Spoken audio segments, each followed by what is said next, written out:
झूठ बोलने वाला नहीं है। अगर उसने प्रतिज्ञा करी है, पकड़ लो उसको। And the Bible tells us that God is trying to teach. परमेश्वर अब्राहम को ये सिखा रहा है, अब्राहम मैं वो देवता नहीं जो तुझसे तेरा बेटा मांगे, मैं वो परमेश्वर जो अपना बेटा तेरे लिए बलिदान करेगा। so God is trying. इसहाक को भी तो मांगा, मेरे भी देवताओं को जाना, मगर मैं अलग हूं अब्राहम। Abraham, मसीह हर पन्ने में छुपा हुआ है। sometime we will go. इससे पहले कि अब्राहम था, मैं हूं। Then on the third day, फिर तीसरे दिन। oh, why does Holy Spirit has to mention third day? क्यों पवित्र आत्मा ने यहाँ पे तीसरे दिन की बात की है? Because something happened on the third day. क्योंकि तीसरे दिन Abraham, something happened on the third day.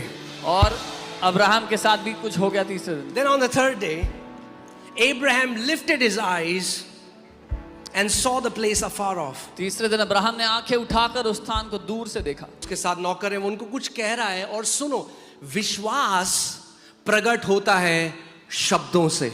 Faith is demonstrated by words. कैसे आपको पता चलेगा कौन व्यक्ति विश्वास में चल रहा है? Hear what comes out of their mouth. How we विश्व जानता है मेरे दिल में क्या है। नहीं, बाकी सब भी जान लेते हैं जब आप मुंह खोलते हो। only God आयत में से मुंह की बातें आती हैं। That's why Abraham is the see him complaining. आप नहीं देखोगे वो कुड़कुड़ा रहा है, You will not see him crying. रोते हुए नहीं देखोगे उसको। Now I want you to hear the words that come out of his mouth. अब मैं चाहता हूँ ध्यान से सुनो उसके मुंह के Okay. शब्द क्या है। Abraham said to these young, ये लड़का और मैं जाते हैं, and we will come back to you.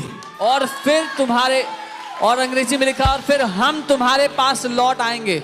He didn't say me and Isaac are going and I will come back. He said we both are going and we are going to come back to you. वो ये नहीं कह रहे कि मैं और Isaac जा रहे हैं फिर मैं वापस आऊंगा, वो कह रहे हैं हम वापस आएंगे।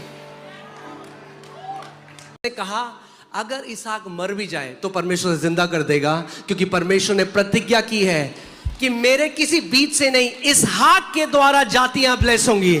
और वो समझ गया था परमेश्वर झूठ बोलने वाला नहीं है। अगर उसने प्रतिज्ञा करी है, पकड़ लो उसको। And the Bible tells us that